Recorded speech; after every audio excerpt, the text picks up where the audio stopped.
Here we have day 5 with Franklin. So we're still doing food tosses.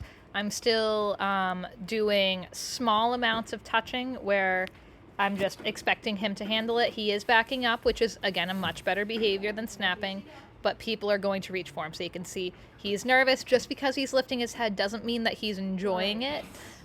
Lip licking, paw lifting, but I still mark and I reward that behavior. Again, I would love for him to love touching in the future, but I'm not expecting him to do that now. I do, however, expect him not to bite, and especially not to bite as hard as he has been. He can take some food from my hand. I'm not doing a huge emphasis on feeding dogs from my hand, especially nervous dogs, because then it can really encourage them to go up to people anticipating getting food out of their hands. And then when people feed the dog, a lot of times they kind of think it's an agreement that now they can pet the dog, and a lot of times that can lead to a misunderstanding with nervous dogs. Again, going in for a little bit of a pet. At this point, I'm just doing this maybe 2 or 3 times in our 10-minute long sessions. I'm cutting this down for time's sake. You can still see that he's not enjoying it, and then afterwards I'm giving him this nice break where he gets to run around and chase food, so I'm making it into a little bit more of a game and an emotional reprieve for him.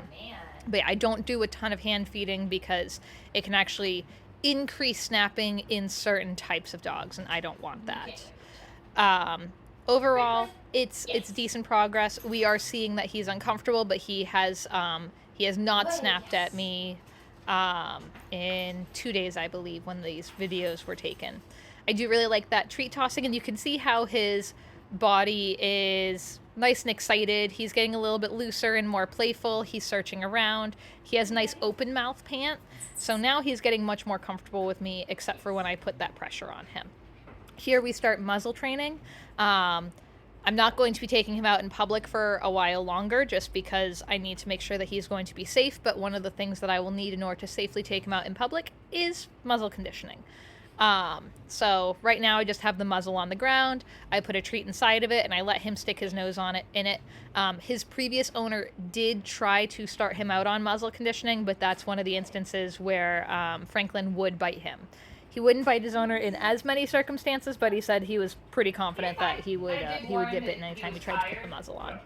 So again, we're trying to build positive associations with the muzzle. I'm getting him used to sticking his own face inside of it, and then I mark and I reward him inside of the muzzle. So it's encouraging him to explore new things that could be a little bit scary. A lot of dogs don't like having things on their faces. Over time, we will slowly increase the duration of these behaviors.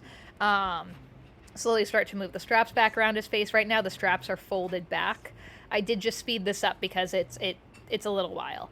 But this is just going to be essentially a daily exercise where we help to show Franklin. You can see he takes a break. That's totally fine. If he stops doing it and he needs a little bit more guidance, I can always load it up with another treat, though eventually I will start fading that out and I will want to reward him for offering to stick his face in, just like that. So he offered to stick his face in. I marked and I rewarded inside of the muzzle. I want to reward him inside of the muzzle because I want to reward him where I want him to be. So what I want right now is his face inside of the muzzle, so I'm trying to build value with that.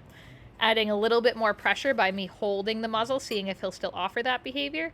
He probably won't do that a heck of a lot right now, just because, again, it's a little bit more pressure. It's a little bit scarier for him, which is totally fine. This is day 1 with the muzzle.